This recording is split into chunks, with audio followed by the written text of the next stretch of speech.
Welcome to Professional Conversations with Friends. This is Dr. Barbara Stroud, and I am glad to be back and celebrate with all of you. Let's get started. It is my honor to introduce you to Dr. Iheoma Iruka. And if you do not know her, it is time that you get to know her because she is amazing and making systemic change, practical change in the field of infant mental health in regards to equity, diversity, and inclusion for all. Dr. Iheoma Iruka is an award-winning research professor in the Department of Public Policy and the founding director of the Equity Research Action Coalition at the Frank Porter Graham Child Development Institute at the University of North Carolina, Chapel Hill. She's one of the foremost experts on advancing racial equity in early childhood. Now, Dr. Iruka is the recipient of, count them, the 2022 American Psychological Association Mid-Career Award for Outstanding Contributions to Benefit Children, Youth, and Families, the 2023 Association of University Centers on Disability Leadership for All Award winner, and a 2023 American Psychological Association Fellowship. Outstanding. She has authored over 90 books and papers in the field and has given over 300 talks addressing systemic inequities and advancing research and action on the well-being of children and families. She is an author, a speaker, a parent, a dynamic advocate. I'm so very excited to have her here today to introduce her to you, to show off her work. Oh, thank you. First, I'm gonna make sure I say, kudos and greetings, salutations to Dr. Stroud, who is doing her thing, and just amazed with her followers, the work she's been cultivating and leading in maternal health. So thank you, thank you, thank you. So I will not be here without you and many others of your ilk, making the way for me to even be able to come out my mouth to say what I can say. So I want to just take this moment to just thank you so much. I am totally honored to be in the same space with you. So thank you, thank you, thank you. And to your question, I feel like I'm not doing this stuff by myself. Like I have the luxury, the privilege of being able to write because I like to write because I'm like, if nothing else, I gotta write something. But really, I think I'm doing this really in the spirit of many of those who are no longer here with us, who have transitioned, but also those who are still here, who are actually doing the work of caring for our babies, or caring for our families, of caring for our community, and trying to save our democracy, for crying out loud, right? So I feel like in many ways, I'm not doing this by myself in any shape, way, or form, and I never can, never will be. And so really, I say that hopefully my contribution is adding to the movement, is adding to the things that we know that we need to do, particularly for our Black children and our families who continue to give so much, but still get so little in return. And so for me, is one that I definitely always think about is, am I doing what I'm supposed to be doing? Yeah. Really to honor my people, honor my name, but also honor those who have given so much of themselves and are no longer with us. I love it. I love it. What I greatly appreciate about all of your work, well, I don't know all of your work, the work that I've observed, is your commitment to research to action, which I really appreciate as someone who grew up professionally as a researcher, a psychologist. I had that training, and I think so much of our research has standed on white science. We know that. We know that. And so you are bringing the voices of the BIPOC community and the experience, the inequitable experience, to the research community. Can you tell us a little bit about what folks out there who are not researchers need to know, which I think is also in your book, but what do they need to know that the research is saying that, that we haven't been informed of around Black and Brown children? Yeah. There's, I feel like there's so much, and I want to sort of step back and say that I'm even on myself, I'm on a journey. And I felt like, when you go through the academic world, you're like, they tell you, be very objective, like be objective, don't put yourself in there, just let the science speak for itself. And so I was trained in that arena. I was trained really from a quantitative perspective. So it's all about statistics and the numbers don't lie. So that's a training that I had. And only when I kept on saying, like, well, you don't told me to do all this science stuff and be objective, but I don't see anything changing. And so what am I doing here? And what is my purpose if I'm still seeing my people die, whether it's our babies or our parents die? I still see how children, including those who look like my children, continue to experience some of the worst quality, whether in early education or just society.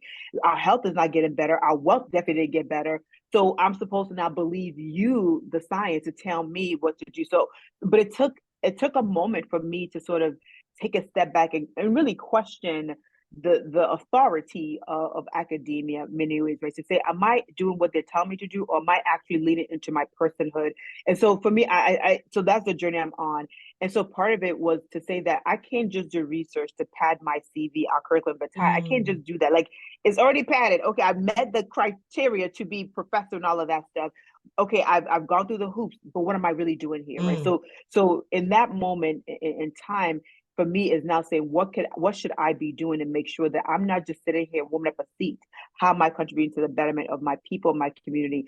And so I would say, when I think about what people who are not researchers should know, is one, remember, researchers are not the only experts. So rule number one, just because they got a PhD, an EDD, a PsyD, an AMD, or any other kind of D, it does not say that they are the expert of your experience, of your knowledge of what will work.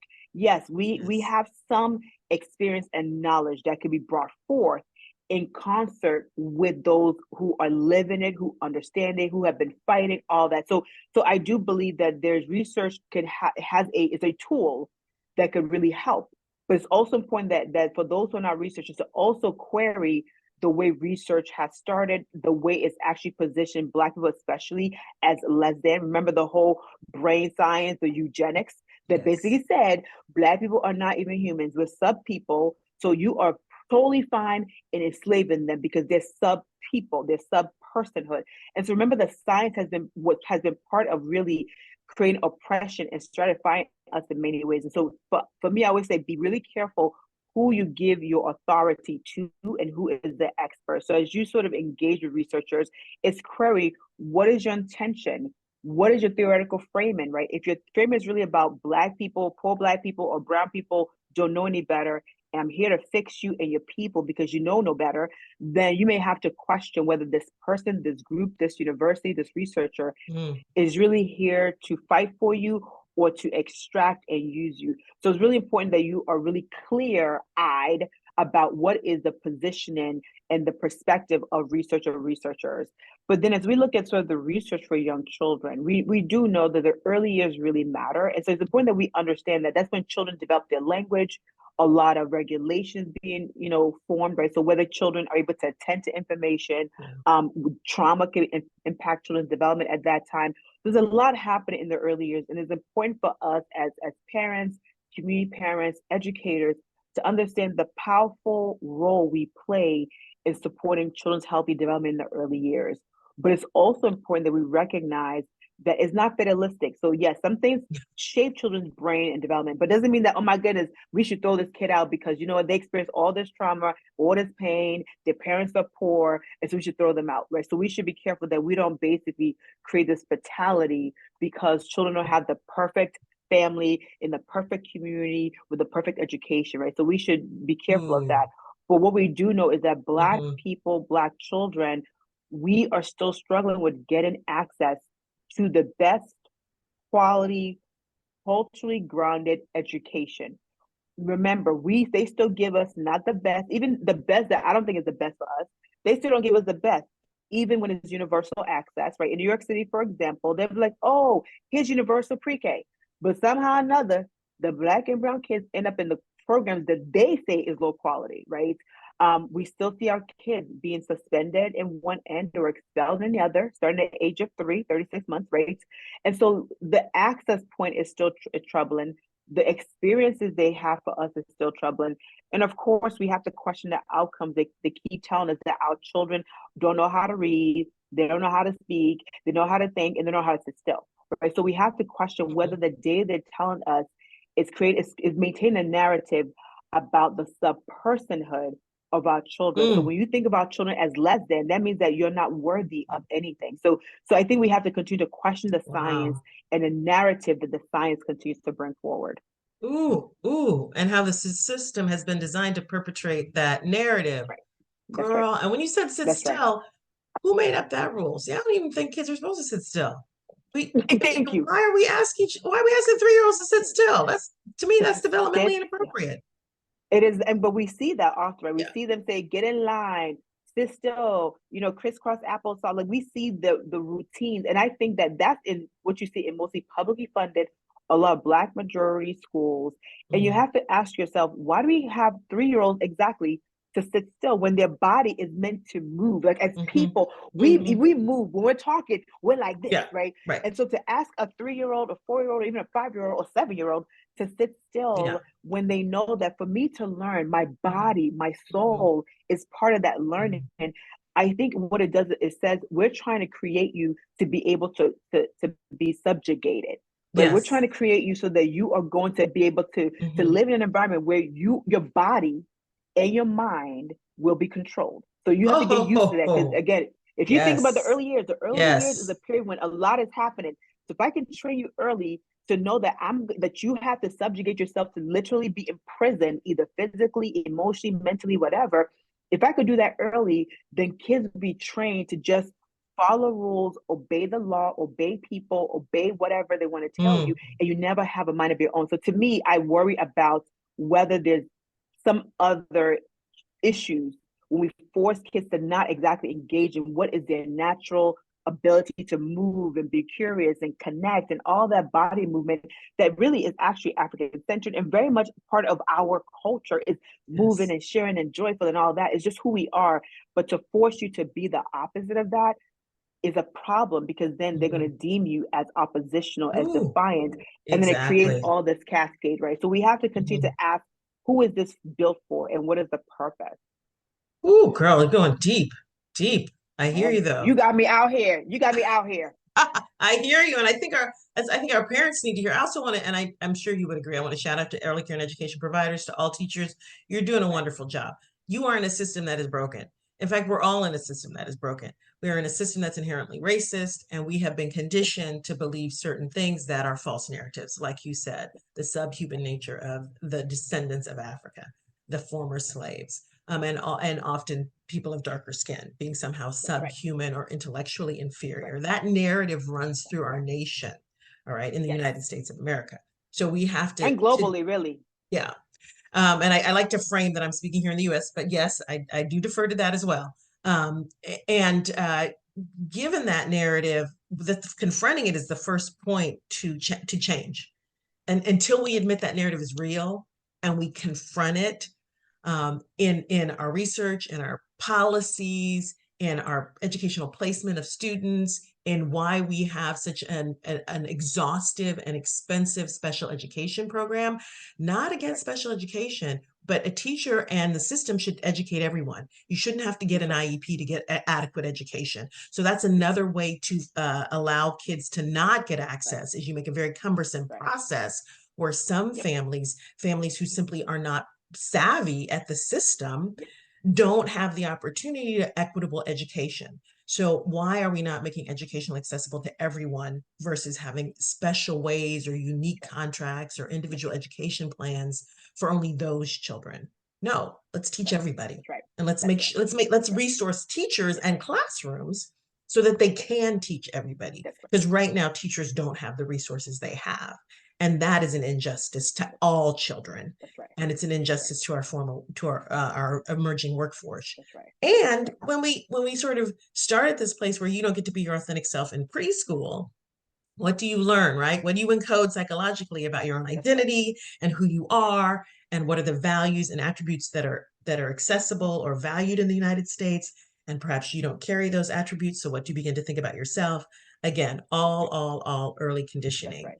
about That's right. this, who are the preferred people or genders or face or what have you, or ability status plays out very, very young. That's right. When we think about some of the outcomes, right? Of course, fine, let's measure language, let's measure math, right? But we don't measure things like children's racial ethnic identity, right? Because we know how it is important for you to really be part of a community, whether it's your home community, whether it's your school, early education, you need to know who you are. And because that helps you to say, okay, I know who I am, I know my voice and contribution, and that allows me to fully engage and immerse in this learning experience, whether, early care education education. But if we don't even measure children's sort of healthy racial identity, which we know is predictive of, when we measure we're adolescents, we know how predictive it is for sort of education attainment and other sort of social benefits. And we don't think about that for young children, especially in these early years. And so even when we look at our outcomes, imagine we measured what is your racial identity, right? Do you Mm-hmm. feel seen and heard and part of this community? We measure things again, we measure other things, and yeah, we can say they're important, but think about for children who are part of a community that's often marginalized, that's often harmed, that continues to hear how you are not good enough, how you're not worthy, etc. Imagine if we're able to say, hey, system, early education, we need you to make sure that first and foremost to keep our children safe, and part of safety and protection is to ensure that they're who they are, and the way Mm. they see themselves, that you literally preserve that to the highest regard. That's your ethical expectation. And if we don't even have that as a standard, then what are we doing, right? So I think that your really important point about the racial identity is one that we don't talk about it enough. And the issues that we don't talk about because we're scared about it. Again, Yes. the issue of racism in all of its form is hard for adults to talk about. And then for those, especially our early care education providers who are paid like what $14.44 an hour, to have them now jump into this field, this Mm-hmm. area that some you're not even trained in your classes to kind of talk about it, to actually to Mm. really engage in this Mm-hmm. really brain fostering, identity fostering sort of things. It's going to be hard, right? And so I think it's Right. how do we make sure that we pay our workforce, we support them in many ways, but we give them the tools they need pre-practicum and even after they become teachers of young minds. And so I Mm-hmm. think we have to really lean into what exactly are we teaching children, and for what purpose are we teaching it, and what is missing. And to me, this Yeah. is especially important for our Black families that really here is that we often want to see our teachers do those worksheets and show my kids know their Yeah. letters and numbers. They will learn those things. Unless there's a sort of cognitive deficiency or challenge, kids will learn that at some Yes. point. But what they can't learn is who they are, and to know that they really matter, right? And so it's how Mm-hmm. do we ask our families to really make sure that as you choose your programs or your Mm. schools or classrooms, that you ask them, how do you make sure that my child really feels and sees themselves, especially in a society that really hates their skin color, hates who they are? How do you affirm that in a way that's equitable, right? So, Mm-hmm. whether the language they speak at home, how do you make sure that you are an like almost like you really understand that and make sure it's positioned in the class? So I think our parents have to go beyond just the academic stuff, right? Again, important, but what about these Yeah. other social, emotional, healthy sort of racial identity kind of areas? Mm-hmm. Mm-hmm. Really powerful and an important message for parents and educators too, because when we sort of think about, yeah, we have the one, two, threes, the ABCs, the Yep. color naming and all of them, the body part naming and Yes. all kinds of stuff, and that's fine. And that is important. Integrating racial identity, integrating self-pride, right? Yes. Yep. Integrating these ideas Yeah. that I have power at the table, Yeah. that who I am in the world matters, which has strategically been ripped away from That's right. BIPOC folks, Black, Brown, Indigenous That's people right. of color. That's right. And I think that even the question of saying we need to do that, I can feel in my body like yes, and then I can Yeah. anticipate the pushback from dominant Pushback. culture Yes. around, well, how come they get da, da, da, da? It's like, hold Yep. on. America, the world is white centric.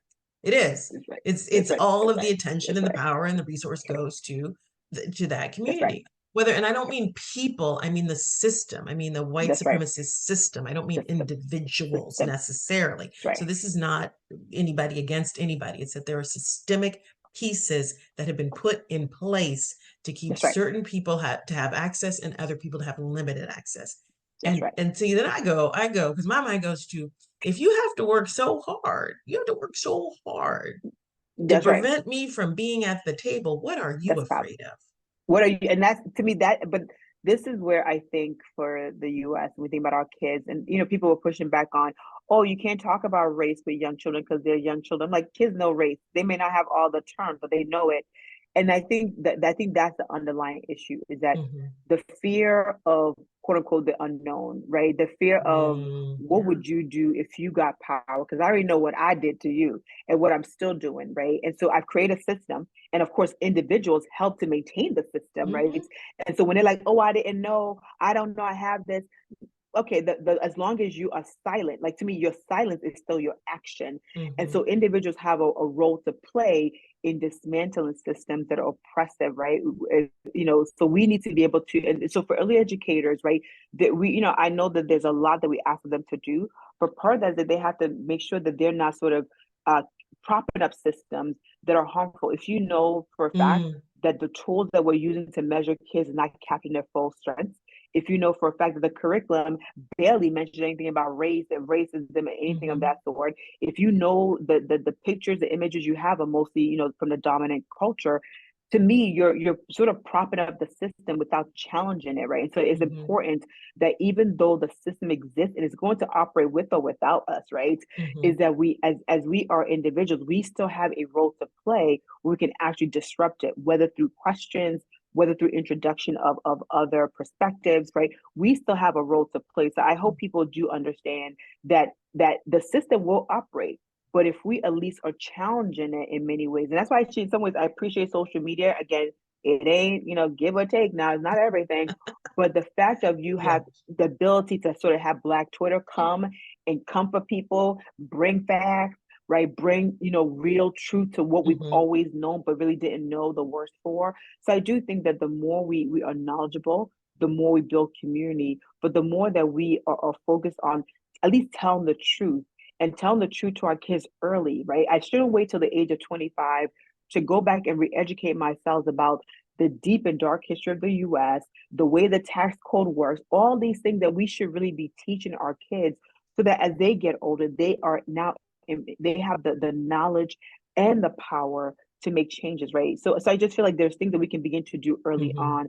on, to really begin to position our children to be more of the critical thinkers, but also the problem seekers, but also the problem solvers. Yes, yes. I want to thank you. I want to go back to something that you said earlier about your own educational experience, and I think I know my educational experience because folks could look at us and say we're talking about racial inequity and we're talking about the traps that young Yeah, kids. They both have yeah, doctorates. What are they talking about? Someone might think that sort of like, but I'm very aware that there was a requirement of assimilation. The more that I sat still, the more that yep, I accommodated the dominant culture, colonialism, white supremacy model, whatever label you want yep, to use, then the higher I went in the academic stratosphere. So I'm aware of yep, a bit of letting go of what folks might think, or I might say is like my natural way of being, to be able to call myself Dr. Barbara Stroud. And so wouldn't it be yep, lovely if that were not the case, that yep, you didn't have to be a little bit disgenuine? I mean, yep, yep, there is a bit of a game that you have to play. yep, I'm yep, just being straight with everybody to get through that yeah. system. And I That's don't right. know if you want to, That's you're right. agreeing. Yeah, I have a lot of folks that I mentor, fellows and students and all of that, right? And I tell them, like, it's almost like you're seeing, they're like, oh, yeah, my Dr. Iruka, blah blah blah. And I'm like, you didn't see the cake being made. You're like looking at the cake. You're like, I like that cake. But I said, hold up, right? And I do tell them a lot of times that exactly. I had to. I said black, but I barely said black. Like I barely talked about racism, especially going through my degree program in Miami, right? Like I just talked poverty because that was acceptable as I thought I was. That's how I was trained. It was acceptable. And so I knew the game, right? And so I knew the system I was going to enter in academic world. And I, like you, I played that. But there was a point in time when I realized, oh, shoot, I'm the exceptional Negro. Like that's when, for me, as much as there's some people who were like, that's great. For me, it was the worst feeling because it was like I was the exceptional Negro, which meant that other Black people, if they did not appear, do as probably what I did, they would never get the opportunity. And to be in that kind of space was the worst feeling ever. I was like, I had to Mhm. go. I was like, husband, little baby. She was like, my baby was like 15 months. I was like, we got to go. We went to Nebraska because I just felt like I needed to just change that space and say, you know what, I need you to look at yourself, institution, because I cannot be the exceptional Negro. I'm not built that way. I just can't fathom doing things by myself. I am part of the village. And if my village isn't here and accepted, I can't not be here. Right. So I remind them that while I had to sort of conform a bit, I realized that I wasn't at my happiest and I wasn't even that effective. Right. So Yes. I was like, I'm having these side conversations with my other people, but it's not entering into my actual work. And I tell them when I let that go, that pressure of like, I have to appear this way, be stoic, be this. As soon as I was like, you know what, I'm too tired for all of this mess, I realized that allowed freedom in my brain to happen. That allowed me to be more open. That allowed me to just be me. And I think Yes. that when you're having to sort of maintain, like, as you know, W.E. Du Bois talk about the double consciousness, when you can let some of that go, that just allows you to Yeah. move a bit more in your truth and a bit more in the work that you're supposed to do. So once I was like, you know what, y'all, I'm tired. She's not gonna code switch every second of the day because I just don't have the energy for all that. I'm gonna let my tone be my tone, let my me be my me. Once I let that go, I felt better. And I Yeah. felt like then my impact could be better. But it took me to go through that. And I was like, why did I have to go through that? I tell people all the time I went to what I thought was one of the best public schools in Boston Latin School. And I was like, she had gone through Boston Latin School where all the presidents went. And so, of course, I thought I was the thing, right? And then as you kind of go back and realize there was a level of miseducation, right? Because you're Yes. really soaking in all of that narrative about your people in ways that is so insidious that you begin to almost regurgitate it and it react the way the dominant side reacts to Black and brown folks. And I think once I sort of had to undo that, like I had to literally unlearn a lot of that and relearn the truth of who am I, who are my peoples, right? And I think Yes. once I did that, I was able to kind of say, you know what, now I know what my job is in academic society. So when people call me, they know what they're going to get, right? They know I know my science, I know my statistics, but I know what the truth is. And so you can try to gaslight me or you won't, but she's not going to let that because Yeah. I write and Yes. read as part of my job. I read and interrogate, and you can also interrogate me. I'm open for fixing. I'm open for interrogation. I'm open for being held accountable because I held myself accountable because of the things I was writing before. Right. I knew how I was positioning our people as like, oh, they need help, they need support, right? Fix those people, my people. So I know what I have done to contribute to a bit of a demise of our community. And now my job is to make sure that I fix it, right? And make sure that I'm doing better and make sure that the future folks are doing better, right? So I Yeah. know that if we don't admit our own fallacy and also be held accountable by our community, then we can't ask anybody else to sort of do the same work. Well said. Well said. So many things running through my head. And I think about, first of all, the assimilation game of that's part of the United States narrative for Yeah, those who immigrated. I am not an immigrant. I'm a descendant of enslaved Africans. And I do often say that those of us who were forced to be here, those of us who were came as the product of slavery, that's right. we were brought to deny freedom, to enact imprisonment, That's and right. to pretty much restrict That's our right. capacity and to use as labor. That's right. So, we didn't have That's those right. opportunities. However, there was a price for everyone who chose to immigrate, and it was the assimilation game. And I think many cultures lost a lot. And Yes. there was this falling into the I'm American, and which really often meant white American. Right. And there That's was right. the letting go of home language. Sometimes there was the letting go of cultures. I have run into people that did not practice their religion because it wasn't safe to Yep. practice their. Yep. So my heart goes to folks Yeah. who have lost some of their own identity. However, now there is a shaming to some degree, I think, as people are sort of saying, you know what, I think this generation is the current up generation, your generation perhaps is sort of like, we ain't playing assimilation. We are Yeah. wearing our cultural clothing. We are speaking our language to our That's children. right. We are eating our own foods. And my kid That's is right. bringing that food to school. So I don't want Yes. anybody shaming them. Yes. I mean, and so the narrative has shifted because there's a group that said, get on board, Yeah. assimilate. And there's another group that's Yeah. saying, we ain't doing that. And it's sort That's of right. like, rather That's than right. tension, I'm because I'm just a Yes. peacemaker. I'm sort of like, can Yes. we create space for everybody? Can we kind Everybody. of, what Yes. is the threat? I don't see the threat That's in right. allowing people to be their authentic self. But I can see the tension in that there was this story of immigration and assimilation. And now there's a story of Yeah. maintaining cultural wholeness, Yeah. sameness, Yeah. identity. Yeah. And I think there's happening a bit of a rift in those two stories. Y'all, that just came up to me. I, I'm brilliant. Go ahead. I love it. That is that. First of all, that is brilliant, right? So obviously, my name is Iheoma Iruka, and so my family and my parents like we want to make sure that you understand that you have roots, right, to the motherland. That you understand that you can at least trace it more directly than than the American descendants of enslaved people, right? So they wanted me to at least have that.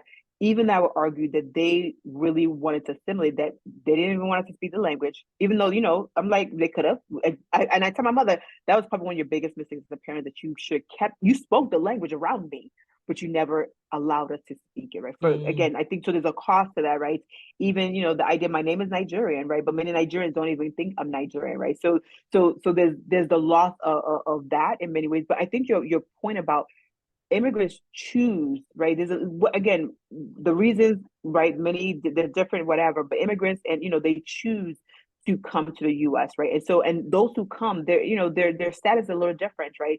Which is why when I hear a lot of the conversations, right, that begins to do that, competition or comparison between American descendants of enslaved people and sort of whether it's African immigrants or Caribbean immigrants. Oh wow, they're so much better, right? Where they begin to do that, look at those Black people, but those and yeah. for me, I'm like, first of all, these are stolen brothers and sisters, right? So first and foremost, let's recognize that they're stolen, right? That you stole them from their homeland, right?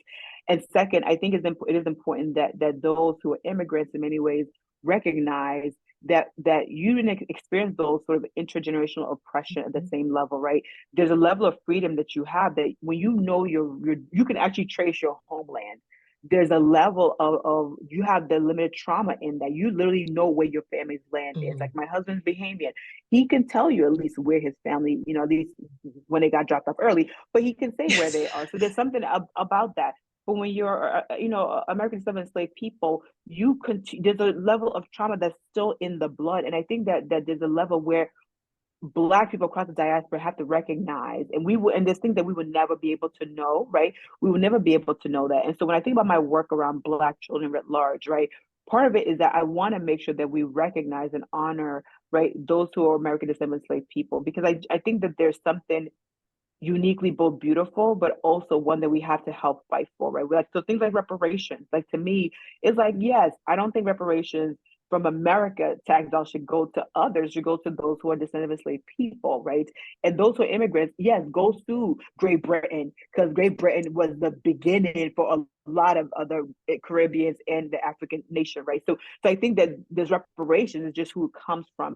But I do hope that at some point that exactly we can allow our cultures, right, whether immigrants and descendants of enslaved people, we can kind of say that in the end of it, we are from the Black diaspora writ Mhm. large, Mhm. right? Mhm. Like they're not going to indicate whether or not I'm immigrant or not. They're like, if you look kind of Black, I'm Yeah. going to treat Yeah. you this way. But at the Yeah. same time, we have to recognize that Oh, there's yes. certain baggage that certain people within the Black community don't have, right? There's certain things that you just can't feel probably until we see that until the second or third generation, right? Where we see where a lot of immigrants begin to sort of their health, their wealth, all that, they begin to, in essence, become institutionalized in sort of Mhm. the racism of America in such a deep way that Mhm. now their bodies speak to that, the way that they think, they feel, like a lot of that speaks to that. But for me, I want us to hopefully get to a point of where we can come together as brothers and sisters who Yeah. just happen to live now and our histories Mhm. diverge, but we still are live in this diasporic world that just hates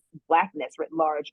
And I Mhm. do appreciate now with social media that there's now this connection happening, right? You'll see people going back to Ghana in some ways, getting a Yeah. passport, right?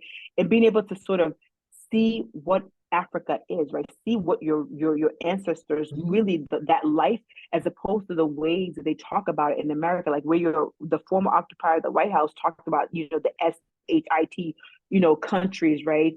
Because that narrative about Blackness, no matter whether you're in the States or globally, that narrative still persists, right? And it's Mhm. important that Mhm. we as Black people don't maintain that narrative. So for me, at least for young Black children, to make sure that they understand Yeah. there's so much more than enslavement. There's so much more of who we are as a people. We're the first doctors, the first playwriters. We were the first of many. It's just that the lie has been the truth has been stolen, and the lie and is replaced with a lie. So the more that we can actually understand our roots and find that there's joy before enslavement and also the joy after, I think that we as a people can, I think, especially for our young children, they can see themselves beyond the subjugation that the US continues to place us in. Yeah. Yeah. Thank you. Thank you. Thank you. Well said. And yeah, I just want to add to that one of the challenges I think for Black folks in America is also our tension as folks who are descendants of enslaved Africans Yeah, versus uh, immigrants yeah, of from Africa and the Caribbean as well, and uniting together. And clearly, in addition to that, I mean, it's not that harm and abuse hasn't happened. Look at how Africa has been colonized, and all of its distracted. resources Yes, yeah, stolen, and yeah, yeah. and the loss of the colonization That's of right.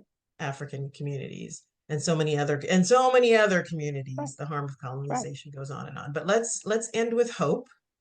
Let's Right. end with how we're supporting our babies, That's right. and how folks, I think, in the world of babies are really trying to push equity forward. I mean, we Yeah. connected at a 0 to 3 conference, so That's right. thank you to 0 3 Right. for lifting up Yes. equity Yes. across race and gender and nation of That's right. origin and homeland in so many areas. So thank you, thank you, thank you.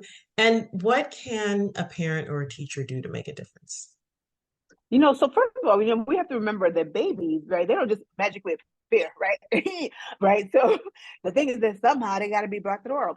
And so I feel like, part of when people talk about, especially in early childhood, we try to, and sometimes we, not all, but sometimes we divorce the kids from the family, right? So the same thing with our babies, right? It's like, we need to take care of the birthing people, right? The mothers in many ways.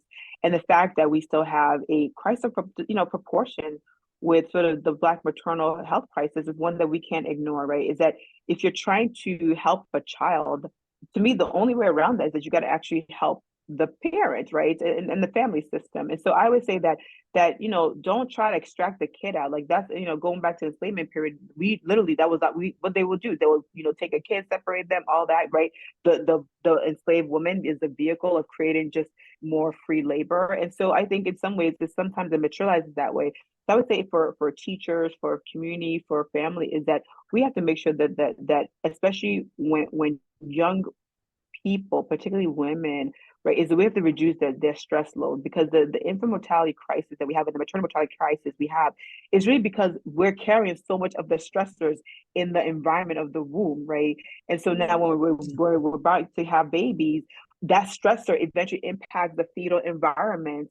And then this is not a surprise, right? Whether it's through, the stressors of discrimination, racism, but also through the other economic sort of disparities of the experience and all of those things, eventually it comes to a head, right? Where, either the mother dies, the birthing person dies in the first year of giving birth, or the baby dies, or dies during, giving birth, right? So we need to understand that it's not because they didn't go to prenatal, right? We have enough evidence that it's not just, oh, go to prenatal, you'll be fine. For me, even as a PhD, middle class, whatever, I was still likely to lose my baby than a white woman who was living Yeah. in rural, North Carolina, who had less than a high school degree, right? So it can be because I didn't go to prenatal, because of the condition that I've been exposed to in the U.S. here. And so for me, if we're thinking about young children, we have to think about the family environment. How much are we making sure that they're healthy? How much are we making sure that they're not being exposed unnecessarily to the stressors? And of course, it's almost like, well, shoot, of course, being Black in America, being brown in America, there's stressors that the dominant white people would never get. I can't tell another white parent, when I was pregnant, I thought about all these things. When my son was born, I thought about, am I going to see him past the age of 8, right? So there are things that you can never understand. The stresses of that on a daily basis, you can never understand, right? So if there are things that we can address, interpersonally, sure, you can think about how you having conversations with families, how you having conversations with children, right? To what extent are your biases playing a role, right? Yes, good intentioned progressive liberal people, I got you. I know your good intention, all of those sort of things. But we know the way America has functioned and the way that the narrative about Black and Brown people has functioned is that oftentimes your first reaction, your first gut instinct is to say, oh, they're dangerous. oh, they're not worthy, oh, they don't know how to speak well, they don't belong here, they don't deserve that. Even though your cognitive brain tells you one thing, your back of your neck, right? That bias in the back of your neck tells you something. It's something different, and that bias rears its head all the time.